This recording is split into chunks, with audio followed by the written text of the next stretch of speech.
하나님 말씀, 우리에게 주시는 말씀 같이 우리 봉독하도록 하겠습니다. 우리 같이 보실 말씀은 지난주에 이어서 빌립보서 말씀 이제 4장 마지막 장 우리 보기를 원하는데요. 오늘 4장 1절부터 9절까지의 말씀입니다.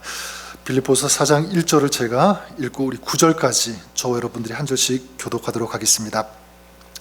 그러므로 나의 사랑하고 사모하는 형제들, 나의 기쁨이요 면류관인 사랑하는 자들아, 이와 같이 주 안에 서라. 내가 유오디아를 권하고 순두개를 권하오느니 주 안에서 같은 마음을 품으라. 또 참으로 나와 멍에를 같이 한 내게 구하노니 복음에 나와 함께 힘쓰던 저 여인들을 돕고 또한 글레멘드와 그 외 나의 동역자들을 도우라. 그 이름들이 생명책에 있느니라. 주 안에서 항상 기뻐하라. 내가 다시 말하노니 기뻐하라. 너희 관용을 모든 사람에게 알게 하라. 주께서 가까우시니라. 아무것도 염려하지 말고 다만 모든 일에 기도와 간구로 너희 구할 것을 감사함으로 하나님께 아뢰라. 그리하면 모든 지각에 뛰어난 하나님의 평강이 그리스도 예수 안에서 너희 마음과 생각을 지키시리라. 끝으로 형제들아, 무엇에든지 참되며 무엇에든지 경건하며 무엇에든지 오르며 무엇에든지 정결하며 무엇에든지 사랑받을 만하며 무엇에든지 칭찬받을 만하며 무슨 덕이 있든지 무슨 기림이 있든지 이것들을 생각하라. 우리 9절까지 읽겠습니다. 너희는 내게 배우고 받고 듣고 본 바를 행하라. 그리하면 평강의 하나님이 너희와 함께 계시리라. 아멘. 하나님 말씀입니다. 어떤 그 칼럼 읽다가 거기에 소개된 그 이야기인데요, 하나 소개해드리고 싶습니다. 이건 실제 있었던 일은 아닌 것 같고, 교회는 교회인데 예수 없는 그런 교회의 모습을 돌아보고자 하는 어떤 경각심을 주고자 하는 어떤 그런 의도에서 쓴 칼럼이 아닌가 이 생각이 됩니다. 어느 교회에서 주일 예배를 드리고 있는데, 한참 예배를 드리고 있는데 누군가 교회 문 밖에서 교회 문을 아주 심하게, 아주 강하게 막 두드리는 것이었습니다. 너무 강하게 두드리니까 목사님이 예배를 인도하다가 중간에 이제 그 안내하는 집사님에게 누군지 이제 나가보라고 이렇게 이제 얘기를 했습니다. 이제 그 안내 집사님이 이제 교회 밖으로 나가 보니까 술 취한 사람이 막 교회 문을 두드리고 있었던 것입니다. 지금 예배 중입니다. 뭐 교회에 들어오시든지 아니면 그냥 돌아가시든지 이러시면 안 된다고 이제 그 안내 집사님이 그 술 취한 사람에게 얘기를 했습니다. 그러자 이 술 취한 사람은 이제 고래고래 소리를 지르는 것이었습니다. 내가 만날 사람이 있기 때문에 여기 왔다. 여기는 교회입니다. 잘못 찾아오신 것 아닙니까? 그랬더니 교회에 내가 안다.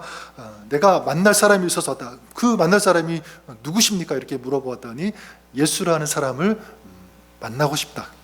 그 예수라는 사람을 내가 만나기 위해 여기 왔다. 이렇게 얘기하니까 그때 이제 그 안내하시는 그 집사님이 그 술 취한 사람에게 뭐라고 했냐면 이렇게 얘기했다고 합니다. 이보십시오. 우리 교회에는 그런 사람 없습니다. 그런 사람 없습니다. 근데 이 글이 이제 그 다음 이렇게 이어집니다. 웃을 일이 아닙니다. 교회는 번지르르한데 예수가 없는 교회, 분명 주일마다 교회는 많은 사람들이 다니는데 예수가 없는 성도가 많습니다. 이제 그러면서 결론을 맺는데 이 말이 참 마음에 와 닿았습니다. 예수가 없는 교회는 건물이고 예수가 없는 성도는 그냥 사람일 뿐입니다. 그러나 건물이 없어도 예수가 함께 계시면 그것이 교회이고 예수와 함께 하는 자가 진정 하나님의 자녀이고 하나님의 성도입니다. 이 글이었어요. 우리 빌립보서 말씀 계속 보고 있는데 오늘이 보니까 8번째 시간이더라고요. 여러분, 빌립보서의 포인트가 되는, 핵심이 되는 단어 여러분 아시죠? 바로 기쁨이라고 하는 단어였습니다. 사도 바울은 이 빌립보서를 쓰면서도 1장에 가장 먼저 뭐라고 인사합니까? 간구할 때마다 너희 무리를 위하여 기쁨으로 항상 간구함은, 이 기쁨이라는 이 단어를 사용했고요. 빌립보서 4장까지 이 기쁨이라는 단어가 몇 번 나오는가 이렇게 쭉 찾아보니까 17번 정도 이렇게 나오는 것을 볼 수가 있는데, 그러니까 정말 기쁨이 있는 삶, 그런 신앙이 되고 싶다면 어떻게 해야 되죠? 빌립보서를 많이 읽고 묵상해야 된다라는 것을 먼저 알 수가 있습니다.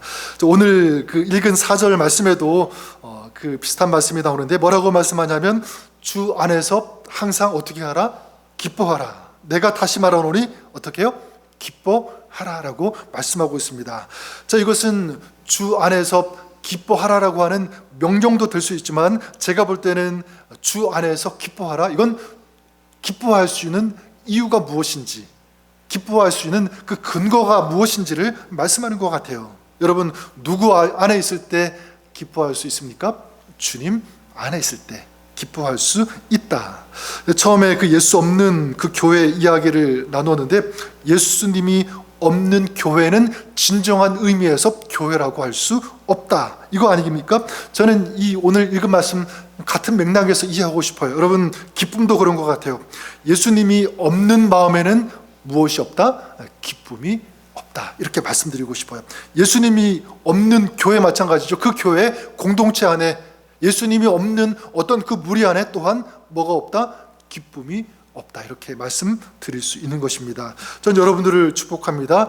여러분의 신앙에는요, 예수님이 있기를 원합니다. 예수님이 있는 신앙, 예수님과 함께 동행하는 그런 신앙이 될 수 있기를 주님의 이름으로 간절히 축원합니다. 그 신앙이 어떤 신앙이냐면 진짜 신앙이다, 그렇죠? 교회도 마찬가지, 예수님이 있는 교회가 참된 진짜 교회인 줄 믿습니다.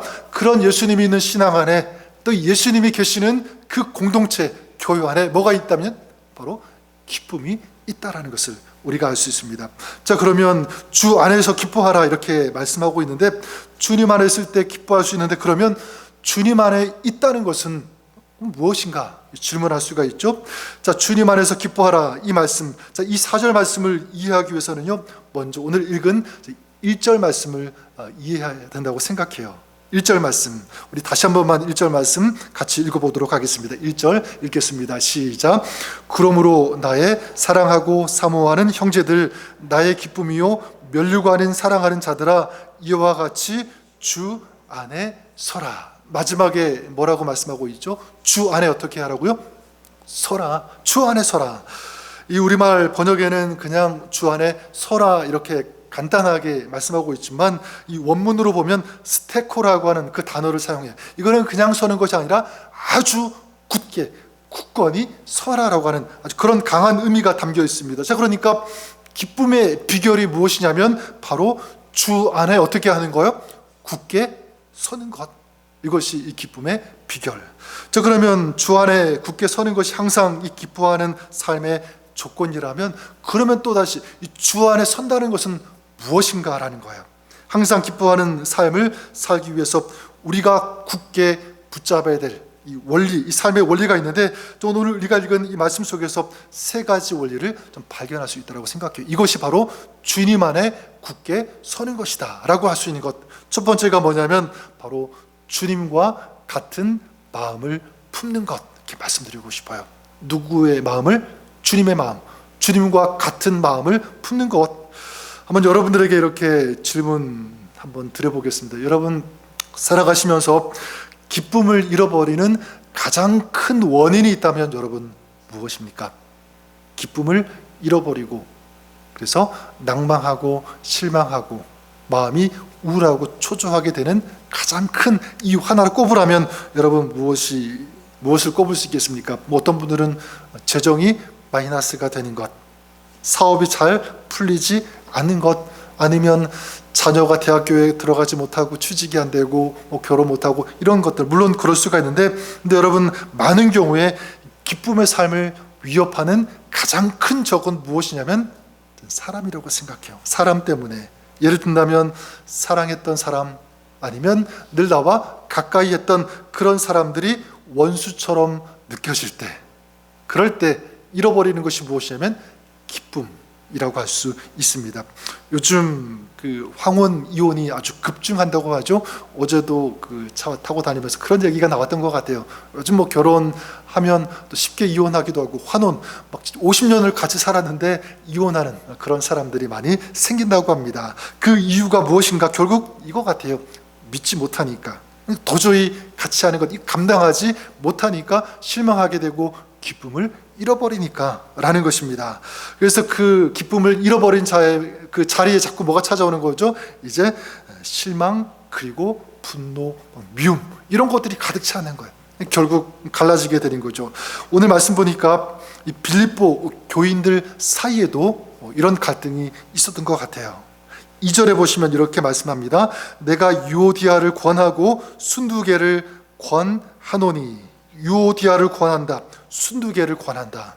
순두개, 순두부가 아니라 순두개입니다. 그러니까 유오디아와 순두개, 지금 뭐냐면 이 바울이 쓴소리로 이들을 권면하는 거예요. 잘못을 지적하는 거죠. 자, 이 유오디아와 이 순두개, 오늘날로 말하면 여성교회 회장이라고 할 수 있고, 또 한 명은 뭐 총무, 이런 역할이라고 볼 수가 있는데, 어떤 이유인지는 모르겠지만 이 사이가 굉장히 안 좋았다. 근데 이 둘만의 사이뿐만 아니라 이 일로 인해 가지고 빌립보 교회 전체가 막 시끄러운 거예요. 이런 지금 이 분위기. 그래서 그들을 지금 지적하면서 얘기를 하고 있는 것입니다. 여러분, 근데 이 이야기는요, 지금 우리가 살고 있는 이 시대 교회들 안에 또 있을까요, 없을까요? 있죠, 그렇죠? 김 집사와 박 집사, 오 집사와 무슨 집사 이 사이에 이런 일들이 충분히 일어날 수 있습니다. 그런데 그런 그들에게 주는 처방이 무엇인가? 다른 것이 아니라 뭐라고 말씀합니까? 주 안에서 같은 마음을 품으라, 이렇게 말씀하고 있어요. 주 안에서 같은 마음이 어떤 마음이고 누구의 마음일까요? 주님의 마음이죠. 빌립보서 2장 5절에서 이것을 나눴는데, 너희 안에 이 마음을 품으라, 곧 그리스도 예수의 마음이니. 예수 그리스도의 마음. 자, 그러니까 성도들이 갈등할 때, 이 갈등이 없으면 좋겠지만 그런 갈등이 일어날 때 그 갈등을 극복하고, 갈등을 극복하면서 다시 잃어버렸던 그 기쁨을 회복하기 위해서 가장 좋은 것, 최고의 처방이 무엇이냐면 바로 그리스도 예수의 마음을 품는 것, 이렇게 말씀하고 있는 것입니다. 전 저와 여러분들이 그럴 수 있기를 바라요. 일이 풀리지 않을 때, 갈등이 일어날 때, 불편할 때 가장 먼저 생각할 것, 바로 주님의 마음, 이 주님의 마음을 품으시는 저와 여러분, 우리가 될 수 있기를 바랍니다. 이렇게 주님의 마음을 품을 때요, 나타나는 그 현상, 그 증상이라고 할까요? 아니면 그 태도, 이런 모습이 있는데, 그것이 무엇이냐면 바로 5절 말씀입니다. 우리 5절 말씀 다시 한번 같이 읽어보도록 하겠습니다. 5절 읽겠습니다. 시작.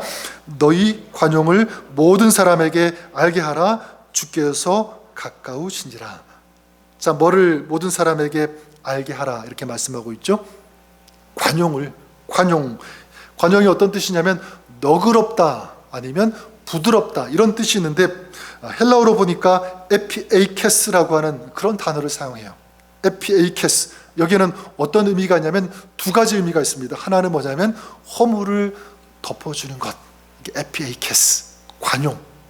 관용이라는 것, 어떤 뜻이냐면 무엇 위에다가 뭘 덮어준다라고 하는, 그게 이제 관용입니다. 그러니까 이 관용은 무엇이냐면 다른 사람의 허물, 다른 사람의 단점을 어떻게 해요?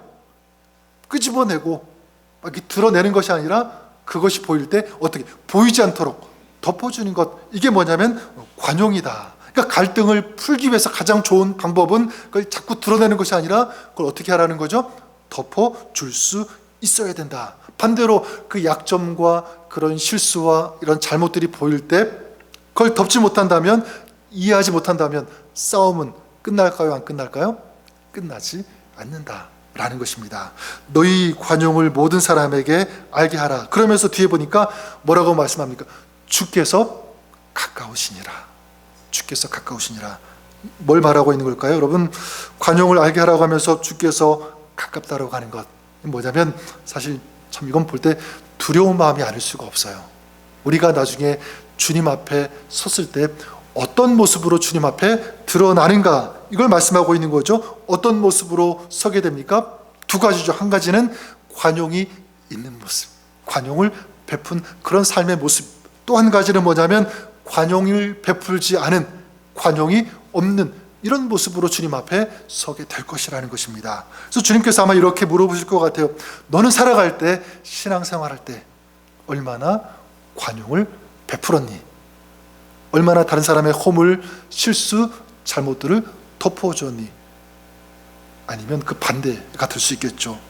전 여러분들이 이런 관용 허물을 덮어주는, 주님 앞에 설 때, 주님 앞에 우리가 설 때 내가 참으로 관용을 베풀었다, 허물을 덮어주는 삶을 살았구나, 이렇게 주님께 칭찬받는, 인정받는 여러분, 우리가 될 수 있기를 바랍니다. 또 한 가지, 이 관용 에피에이케스는 어떤 뜻이냐면 다른 사람의 삶을 세워주고 높여주는 것, 이런 의미가 있습니다. 그러니까 이 관용을 베푼다는 것은 뭐냐면 다른 사람들의 허물을 그냥 단순히 덮어주는 그런 의미만 있는 것이 아니라 더 적극적으로 그 사람을 이제 세워주는 것, 그런 의미가 있는 거죠. 그래서 오늘 말씀 3절에 이렇게 말씀하고 있지 않습니까? 또 참으로 나와 멍에를 같이 한 내게 구하노니 복음에 나와 함께 힘쓰던 저 여인들을 돕고 또한 글레멘드와 그 외에 나의 동역자들을 도우라. 그 이름들이 생명책에 있느니라.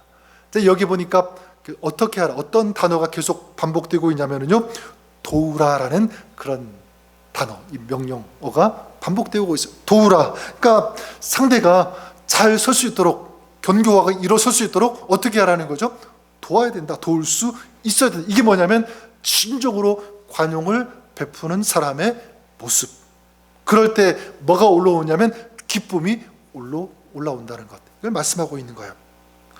그 월남전이 한창이던 그 시절에 이제 월남전에서 부상을 입고 이제 귀국한 그런 사람, 그 군인들을 이제 위문하는 그런 공연이 미국에서 있었다고 합니다.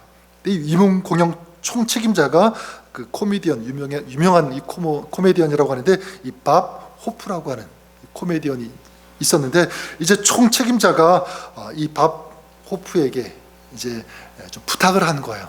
당신이 그 상위 군인들, 전쟁에서 돌아온 그런 사람들을 위로해 주시고 그 사람들이 웃고 기뻐할 수 있도록 좀 공연을 해주었으면 좋겠다, 순서를 맡아주었으면 좋겠다, 자, 이렇게 부탁을 했는데 이 밥 호프는요, 내가 지금 너무 바빠가지고 참석할 수 없을 것 같습니다, 이렇게 거절을 했습니다. 근데 이 책임자가 간곡하게 설득을 하는 거예요. 그러니까 너무 긴 시간 하지 않아도 딱 5분만 그 상위 군인들 앞에 서서 얼굴 보여주시고 그들에게 필요한 어떤 그런 좀 멘트를 해주시면 좋겠습니다. 그러니까 5분이니까 길지 않으니까 알겠다라고 이제 얘기하고 이제 협상이 끝났는데, 이제 드디어 이 공연 당일 5분을 약속하고 올라간 이 밥 호프가 얘기를 하는데, 얘기를 하자마자 막 거기에 모였던 사람들이 막 웃고 기뻐하는 것을 보았습니다. 자, 그런데 이 밥 호프가 5분이 지났는데, 약속한 시간은 5분인데 5분 지났는데도 불구하고 내려오지 않은 거야.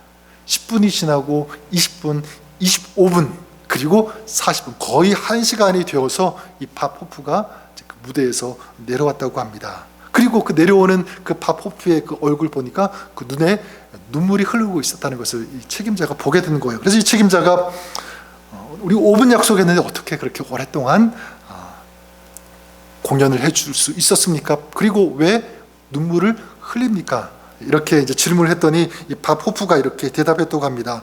저기 앞줄에 있는 2명의 상위군인 저 친구들 때문에 제가 1시간 가까이 공연을 할 수 있었습니다. 그리고 제 눈에 눈물이 흐르는 그 이유도 바로 그것입니다. 근데 이 상위 군인들이 너무 기뻐하면서 박수를 치는데 보니까 한 명은 오른팔이 없는 사람이고 또 한 명은 왼팔이 없는 사람. 그런데 이 두 사람이 서로 팔 하나를 가지고 막 박수를 치면서 마주치면서 기뻐하더라는 거예요.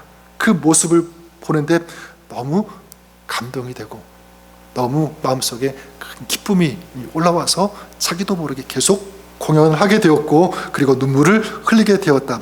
참으로 기뻐할 수 있는 그 이유를 내가 저 사람들을 통해서 발견하게 되었다, 이런 얘기를 했다고 합니다.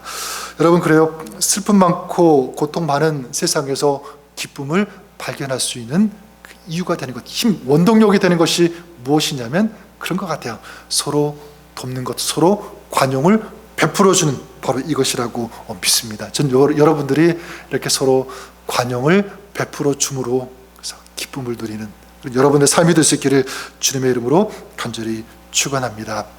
두 번째로, 항상 기뻐하는 삶을 살기 위해서 우리가 발견할 수 있는 원리는 무엇이냐면 바로 기도하는 것, 간구하는 것, 말씀드리고 싶어요. 여러분, 우리의 기쁨을 빼앗는 그 원인, 첫 번째가 사람과의 갈등이라면 두 번째는 무엇이냐면 염려라고 생각합니다. 염려. 이 염려라는 이 단어, 헬라어로 찾아보니까 메림나오라고 하는 단어를 사용해요. 메림나오. 어떤 뜻이냐면 마음이 갈라지다, 마음이 나누어진다 라는 그런 뜻을 가지고 있습니다. 자, 그러니까 이 염려는 무엇에서 이게 기인되고 찾아오냐면 마음이 나누어지는 것. 구체적으로 말하면 하나님과의 어떤 그 관계, 그러니까 하나님을 신뢰하지 못하고 하나님을 믿지 못하는 그 마음에서 비롯되어지는 것, 이게 염려. 그러니까 염려는 어떤 문제 그 자체에서 오는 것이 아니라 그 문제가 왔을 때 내 마음이 어떻게 반응하는지, 여기에 염려가 온다는 거예요. 거기에 달려 있다라고 하는 것입니다. 그래서 어떤 염려할 수밖에 없는 일을 만났을 때, 두려워할 수밖에 없는 그런 일을 내가 당했을 때, 그때 주님과 멀어지면, 하나님과의 그 마음 이게 갈라지면, 그리고 주님을 바라보지 못하면 거기에 뭐가 밀려온다는 거죠? 염려가 밀려온다라는 것을 말씀. 이게 메림나오, 염려라는 이 단어의 뜻인 것입니다. 그래서 오늘 말씀 그 6절에 보니까 뭐라고 말씀합니까? 우리 6절 말씀 같이 읽어볼까요? 6절 말씀 읽겠습니다. 시작. 아무것도 염려하지 말고 다만 모든 일에 기도와 간구로 너희 구할 것을 감사함으로 하나님께 아뢰라. 자, 여기 보니까 염려하고요, 기도하고 어떻게 하고 있습니까? 지금 연관시키고 있어요. 어떻게 보면 완전히 반대가 되는 그런 뜻인데 지금 두 개를 같이 놓고 말씀드리고 있는 것입니다. 그러니까 염려할 수밖에 없는 그런 일이 있을 때 뭐 하라는 거죠? 기도하라. 그러면 그 기도할 때 뭐가 떠날 수 있다는 거죠? 그 염려는 떠난다, 사라질 수 있다라는 것입니다. 반대로 기도가 없으면 염려하게 된다. 이게 여러분 잘 아는, 들어보신 그런 이야기이기도 한데, 그 중세 그 콜레라 한창 일어났을 때, 한창일 때 나온 이야기.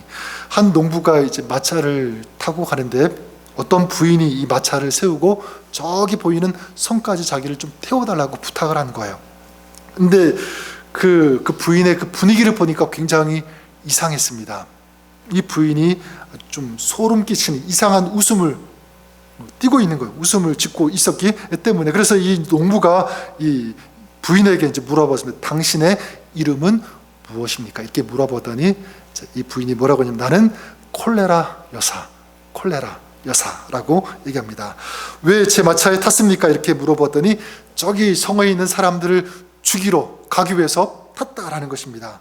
그러니까 이 농부가 난 도저히 당신을 태우지 못합니다 얘기했더니 이 콜레라 여사가 그럼 당신부터 죽일 것이다 이렇게 얘기하니까 할 수 없이 이제 농부가 협상을 하는데, 내가 태워줄 테니까 그러면 저 성에 들어가서 많은 사람 죽이지 말고 5명의 사람만 죽여라. 이렇게 이제 협상하고 태우고 이제 가게 되었습니다.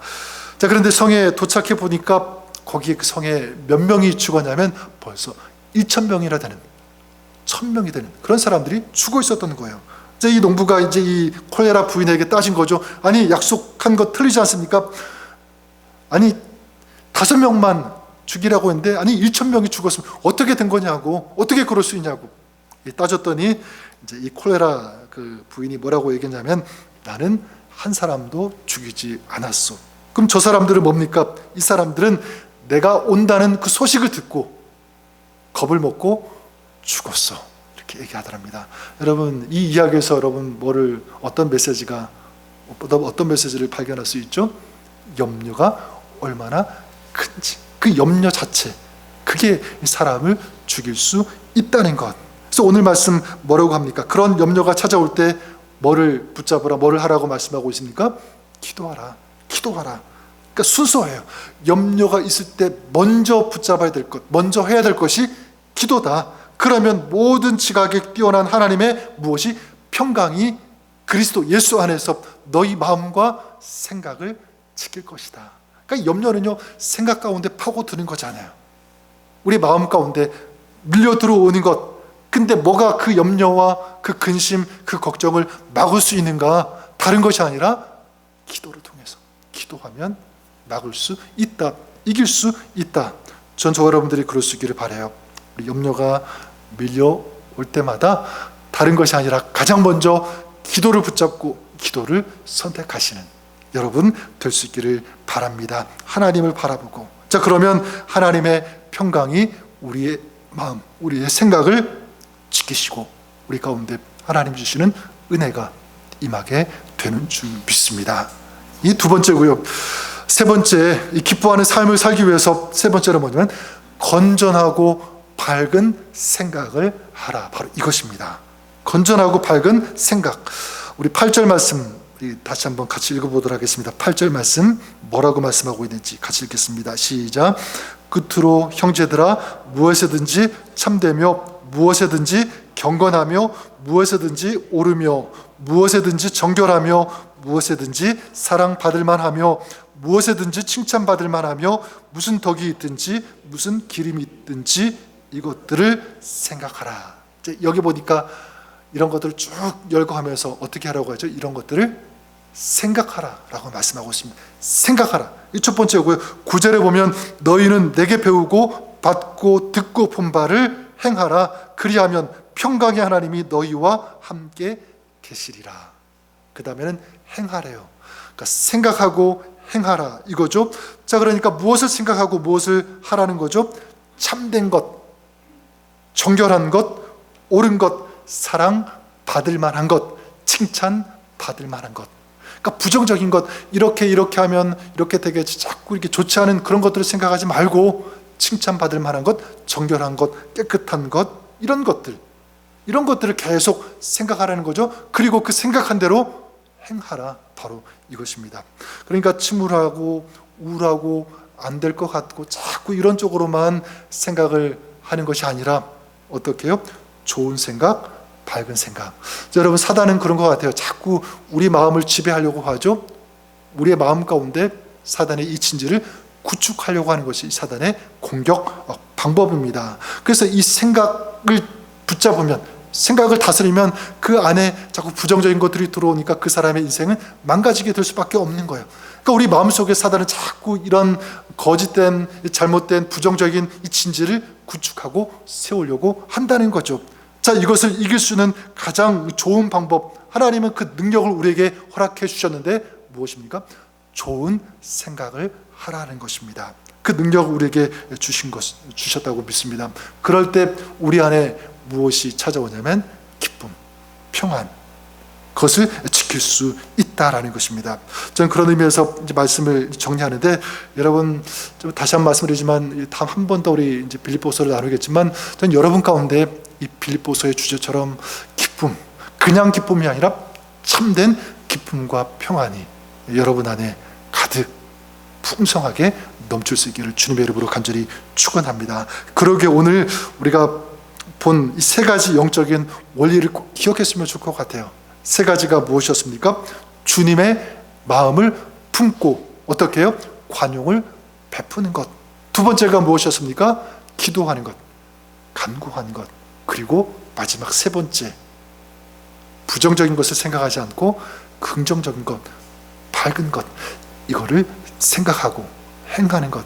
전 여러분의 삶이 그럴 수 있기를 바랍니다. 이것이 뭐냐면 주님 안에 서는 것, 주님 안에 사는 것. 전 여러분들이 주님 안에 굳건히 서서 이 기쁨의 삶을 살아가시는 여러분의 가정, 우리 신앙생활이 그렇게 될 수 있기를 주님의 이름으로 간절히 축원합니다. 그런 삶 살아가시는 오늘 여러분의 삶 될 수 있기를 우리 주님의 이름으로 다시 한번 간절히 축원합니다. 한번 기도하겠습니다. 주 안에서 기뻐하라. 이것이 오늘 우리에게 주시는 주님의 부탁이고 주님의 마음인데, 이것을 위해서 주님 주 안에서 굳게 서라고 하는 이 말씀을 우리가 다시 한번 기억합니다. 하나님, 오늘 우리가 주님 안에 서게 하여 주시옵소서. 주님의 마음을 품고 관용을 베푸는, 기도하는, 또 주님께서 허락해 주신 밝은 생각, 긍정적인 생각을 가지고 행하는 이 믿음의 삶, 오늘 저희들이 살게 하여 주시옵소서. 이제 우리 안에 주님께서 주시는 참된 기쁨이 가득하게 하시고, 그리고 그 기쁨 회복하게 하여 주시옵소서. 우리 안에 근심, 염려, 걱정, 두려움, 이런 것들이 있다면 이제 주님 안에서 사라지게 하여 주시사, 이제 주님 안에서 평화와 기쁨과 감사가 넘치는 그런 삶, 오늘도 살아갈 수 있는 그런 가정, 우리 교회가 될 수 있도록 축복하여 주시옵소서. 예수님의 이름으로 감사드리며 기도드립니다. 아멘.